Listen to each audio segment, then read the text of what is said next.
మీ car కి best ceramic coating premier care Apexer car detailing studio for contact.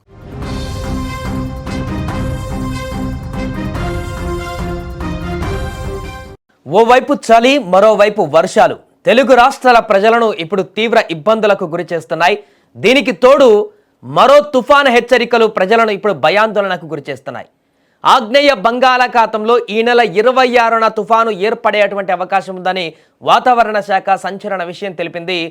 Malacca జలసంధి సమీపంలోని దక్షిణ అండమాన్ సముద్ర తీరంలో నెలకొన్నటువంటి అల్పపీడనం నిన్న అంటే ఆదివారం తీవ్రంగా బలపడిందని, అది పశ్చిమ వాయువ్య దిశగా కదులుతూ ఇవాళ ఆగ్నేయ బంగాళాఖాతం పక్కనే ఉన్నటువంటి దక్షిణ అండమాన్ తీరంలో వాయుగుండంగా బలపడుతుందని కూడా సూచించింది. ఇదే దిశలో పయనిస్తూ 48 గంటలలో ఆగ్నేయ బంగాళాఖాతంలో తుఫానుగా మారేటువంటి అవకాశం ఉందని కూడా తెలిపింది. అంతేకాకుండా 25వ తేదీ కన్యాకుమారి, శ్రీలంక నైరుతి బంగాళాఖాతంలో మరో అల్పపీడనం ఏర్పడేటువంటి అవకాశం ఉందని కూడా వివరించింది. దీని ప్రభావంతో ఇవాళ ఏపీలోని పలు జిల్లాలలో వర్షాలు, 25 నుంచి 29 వరకు రాష్ట్రంలో 1-2 చోట్ల ఉరుములు మెరుపులతో కూడినటువంటి తేలికపాటి నుంచి మోస్తారు వర్షాలు కురిసే అవకాశం ఉందని కూడా వెల్లడించింది. ఇక సోమవారం దక్షిణ అండమాన్ తీరంలో గంటకు 45 నుంచి 55 కిలోమీటర్ల వేగంతో గాలులు వీస్తాయని కూడా, మధ్యలో 65 కిలోమీటర్ల వేగానికి చేరుతాయని, 25, 26 తేదీలలో ఆగ్నేయ బంగాళాఖాతం అండమాన్ తీరాలలో గంటకు 60 నుంచి 80 కిలోమీటర్ల వేగంతో గాలులు వీస్తాయని కూడా, ఆ ప్రాంతాలకు జాలర్లు వేటకు వెళ్ళవద్దని కూడా ఇప్పటికే హెచ్చరించింది. ఏదేమైనా కూడా మరొకసారి వర్షాలు అనేటివి రాష్ట్ర వ్యాప్తంగా కూడా అనేక ప్రాంతాలలో ఇబ్బందులకు గురి చేసేటువంటి అవకాశం ఉంది. మరొక వైపు విపరీతమైనటువంటి చలి ఆల్రెడీ మొదలైపోయింది. చాలా ప్రాంతాలలో ఉష్ణోగ్రతలు చాలా కనిష్టానికి పడిపోతున్నటువంటి సందర్భాన్ని చూస్తున్నాం. చాలా జిల్లాలలో 10 కంటే తక్కువ డిగ్రీలు అక్కడ సెల్సియస్ నమోదవుతుంది ఉష్ణోగ్రత. మన్యం ప్రాంతాలలో అయితే 5-6 డిగ్రీల రికార్డు స్థాయి అక్కడ ఉష్ణోగ్రతలు కూడా నమోదైనటువంటి సందర్భంలో ప్రజలు చాలా అప్రమత్తంగా ఉండవలసిన అవసరం ఏర్పడింది. ఇప్పటికే ఈ చలి తీవ్రత కారణంగా చాలా ప్రాంతాలలో, చాలా ఏరియాలలో జలుబు, దగ్గు ఇలాంటి ఇబ్బందులు ఎదుర్కొంటున్నారు ప్రజలందరూ కూడా.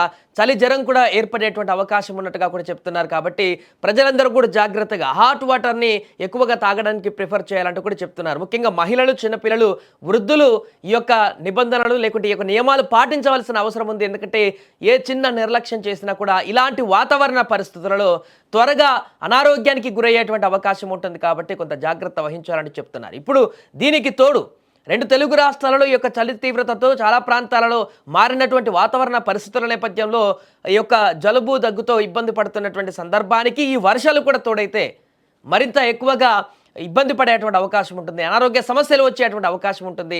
బయటికి వెళ్తే ఆ వర్షంలో కనుక తడిసినట్లయితే మరలా అనేక అనారోగ్య సమస్యలు వచ్చేటువంటి అవకాశం ఉంటుంది. కాబట్టి ఈ యొక్క వర్షాలు పడేటువంటి సందర్భంలో జాగ్రత్తగా ఉండవలసిన అవసరం ఉంది. ఈ తుఫాన్ అనేది గతంలో వచ్చినటువంటి మోంతా తుఫాన్ అంత ప్రభావం ఉండకపోవచ్చు, కానీ ఇది కూడా దాని యొక్క ప్రభావాన్ని చూపించేటువంటి అవకాశం ఉంది. ప్రస్తుతానికి ఆగ్నేయ బంగాళాఖాతం నుంచి కదులుతుంది కాబట్టి అది తీరం తాకేసరికి సమయం పడుతుంది. అప్పటి వరకు దాని దిశ మార్చుకొని దాని ప్రభావం తగ్గితే పర్లేదు, కానీ ఆ యొక్క ప్రభావాన్ని కనుక ఏమాత్రం తగ్గించకుండా అదే రేంజ్లో కనుక వచ్చినట్లయితే కొన్ని జిల్లాలు, ఆంధ్రప్రదేశ్లో ముఖ్యంగా తీర ప్రాంతాల్లో ఉన్నటువంటి అనేక జిల్లాలలో కూడా ప్రజలు ఇబ్బందులు పడేటువంటి అవకాశం ఉంటుంది. భారీ వర్షాలు కూడా నమోదయ్యేటువంటి అవకాశం ఉంటుంది. ఈదురుగాలులు కూడా వీస్తాయంటూ చెప్తున్నారు. కాబట్టి తీర ప్రాంతాల్లో ఇప్పటికే హెచ్చరికలు జారీ చేశారు. మత్స్యకారులు ఎవరు కూడా వేటకు వెళ్ళవద్దంటూ కూడా ఆదేశాలు ఇవ్వడం జరిగింది. జాగ్రత్తలు వహించాలంటూ కూడా చెప్పడం జరిగింది. కాబట్టి ఈ యొక్క వర్షాలు మరొకసారి టెన్షన్ పుట్టిస్తున్నాయి. ఈ ఆంధ్రప్రదేశ్లో కొన్ని జిల్లాలలో ముఖ్యంగా ఎక్కడైతే ఇప్పుడు చెప్పినటువంటి జిల్లాలు ఏదైతే ఉన్నాయో పాయింట్అవుట్ చేసి ఈ జిల్లాలో ఎక్కువగా వర్షపాతం నమోదయ్యేటువంటి అవకాశం ఉందని అధికారులు ఏదైతే చెప్పారో ఆ జిల్లాల్లో ఉన్నటువంటి ప్రజలైతే ముఖ్యంగా జాగ్రత్త వహించాల్సిన అవసరం ఉంది. అలాగే రైతులు ముఖ్యంగా పంటకు చేతికి వచ్చిన సందర్భాలు చాలా ఉన్నాయి. ఈ సమయంలో కరెక్ట్గా పంట మిడ్లో ఉంటుంది, అదేవిధంగా చేతికొచ్చేటువంటి సమయం కూడా ఉంటుంది. కాబట్టి మార్కెట్లకు తీసుకువెళ్ళినటువంటి పంట కానీ, లేకుంటే పొలాల వద్ద ఉన్నటువంటి ఏపుగా వచ్చినటువంటి పంట కానీ దాన్ని జాగ్రత్తగా చూసుకోవాల్సిన పరిస్థితి అయితే ఉంటుంది. పూర్తిగా ముందు జాగ్రత్తగా రైతులందరూ కూడా వీటికి సంబంధించిన అరేంజ్మెంట్లు ఇప్పుడే చేసుకుంటే ఉత్తమం అంటూ కూడా చెప్తున్నారు. సో గతంలో జరిగినటువంటి నష్టాన్ని మరలా జరగకుండా చూసుకునేందుకైతే ఇప్పటికే రైతులందరూ కూడా అప్రమత్తం కావాల్సిన అవసరం ఉంది.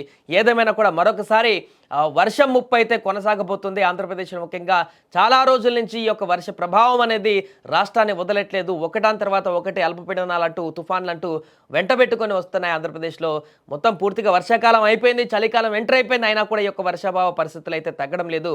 చాలా ప్రాంతాలలో ఈ యొక్క అల్పపీడనాల కారణంగా ఇప్పుడు వస్తున్నటువంటి తుఫాన్ కారణంగా ఈ యొక్క పరిస్థితి కొనసాగుతుంది. ఏదేమైనా కూడా రాబోయే 3-4 రోజుల పాటు అయితే ఆంధ్రప్రదేశ్లో ఉన్నటువంటి పలు జిల్లాల్లో ఉన్న ప్రజలు ఈ వర్షానికి సంబంధించినటువంటి అప్డేట్స్ తెలుసుకుంటూ కొంత జాగ్రత్త వహిస్తే బెటర్ అంటూ కూడా చెప్తున్నారు.